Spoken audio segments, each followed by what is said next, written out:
Cette vidéo concerne Paramount Pictures. Si vous avez trouvé cette vidéo utile, veuillez aimer et vous abonner. Langues en Paramount Pictures Corporation, aussi connue sous le nom de Langues en Paramount, est l'une des plus grandes sociétés de producteurs de cinéma production cinématographique. Elle est issue de la fusion en 1916 au cinéma 1916 de la Langues en Family Player créée en 1912 au cinéma 1912 par Adolph Zukor avec la Gesell Lasky Langues en Feature Play Company et qui absorbe la Paramount Pictures Corporation, une petite société fondée en 1914 au cinéma 1914. Le plus ancien studio de cinéma États-Unis américain encore en activité avec Universal Pictures. Filiale du conglomérat économique Conglomérat Viacom, son siège social se situe sur Melrose Avenue à Hollywood en Californie au sein des Paramount Studios. Histoire naissance du studio. La Langue en Paramount Pictures voit le jour en 1912 au cinéma 1912 avec la création de la société Langues en Family Player Film Company par Adolph Zukor. Cependant, c'est en 1916 au cinéma 1916 que la Langue en Paramount est officiellement créée avec la fusion de la société de Zukor avec celle de Gesell Lasky. La Gesell Lasky Langues en Feature Play Company. Langues en Family Player en 1912 au cinéma 1912. Adolph Zukor, un ancien fourreur pub Jam Thor. Le public n'a jamais tort. P42. 9 782 702 135 075. Le royaume de leurs rêves. La saga des Juifs qui ont fondé Hollywood. 25 à 29. D'origine hongroise. Pub Jam Thor. Le public n'a jamais tort. P35. Langue en X Biographical Dictionary of American Business Leader. P1699. Qui est lancé dans le divertissement avec des langues en Nickelodeon Cinéma Nickelodeon. 9 782 702 135 075. Le royaume de leurs rêves. La saga des Juifs qui ont fondé Hollywood. P33. Se lance dans le cinéma. Alors associé avec Marc Levon. 9 782 702 135 075. Le royaume de leurs rêves. La saga des Juifs qui ont fondé Hollywood. P38.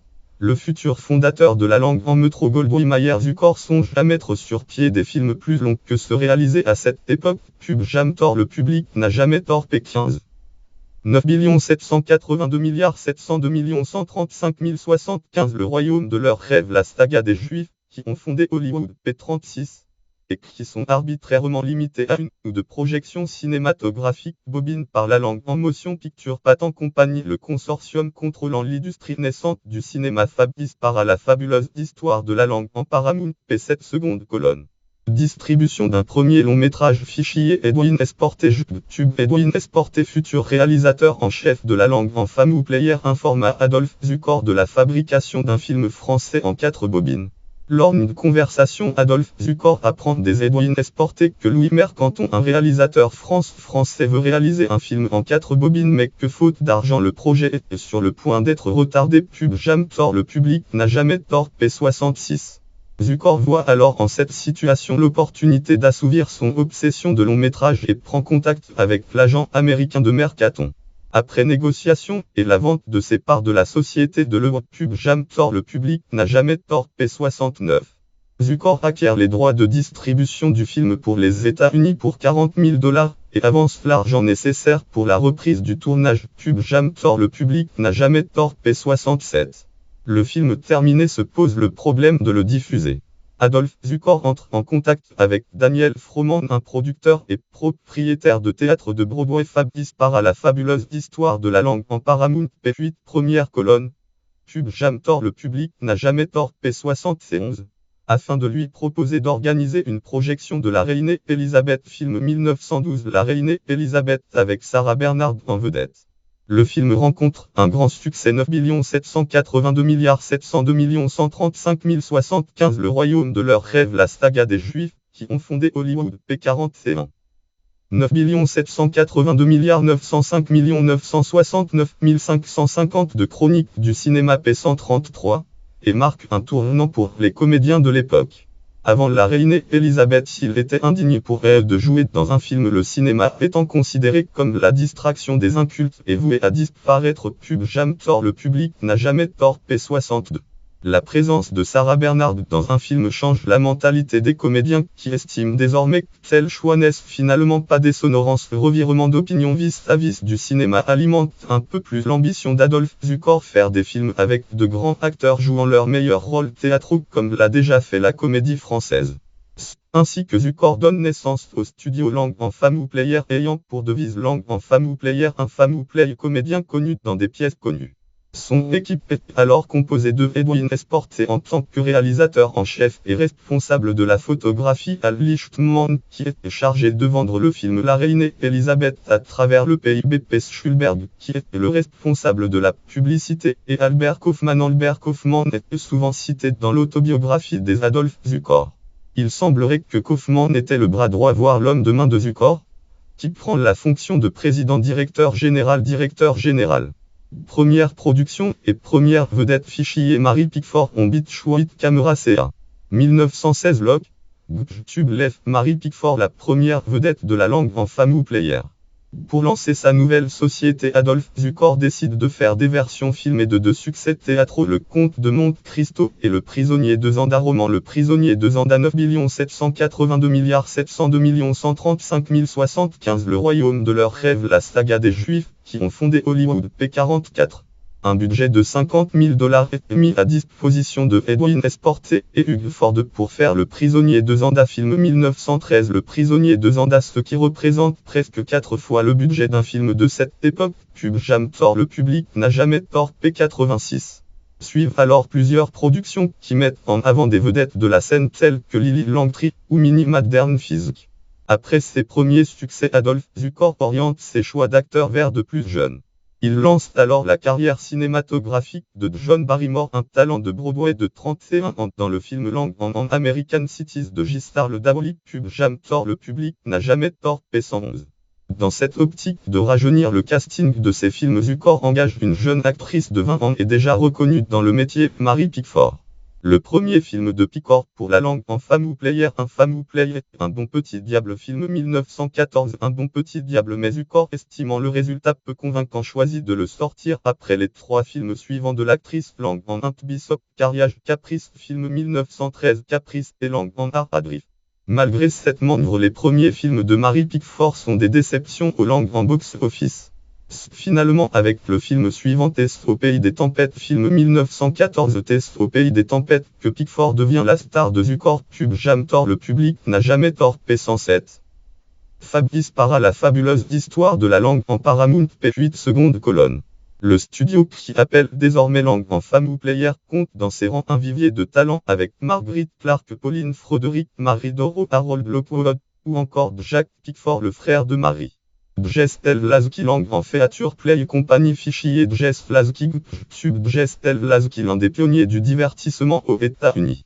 Djestel Lasky, un ancien joueur de cornet à piston, se lance dans le spectacle en devenant producteur de Langue en musical.